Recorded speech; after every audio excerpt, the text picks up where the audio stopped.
రంగనాయక స్వామి ఆలయంలో బ్రహ్మోత్సవాలు ఘనంగా నిర్వహించారు. రెండవ రోజు ఈ వేడుకల్లో భాగంగా స్వామివారి కళ్యాణ వేడుకలు అత్యంత అద్భుతంగా నిర్వహించారు. కళ్యాణం కమనీయం అని అంటారు.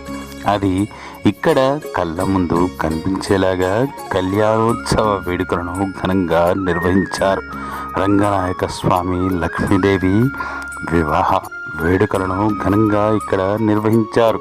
నెమలిగుండ్ల రంగనాయక స్వామి బ్రహ్మోత్సవాల్లో భాగంగా 3 రోజుల్లో రెండవ రోజు ఈ కార్యక్రమాన్ని ఘనంగా నిర్వహించడంతో ఈ కార్యక్రమానికి హాజరయ్యేందుకు పలువురు ప్రముఖులు సైతం ఈ బ్రహ్మోత్సవ కళ్యాణ వేడుకల్లో దంపతులు సైతం పాల్గొన్నారు. ఈ కార్యక్రమాన్ని వీక్షించేందుకు పలు రకాల చోట్ల నుంచి ప్రజలు భక్తులు హాజరయ్యారు. ఈ కార్యక్రమంలో పలు రకాల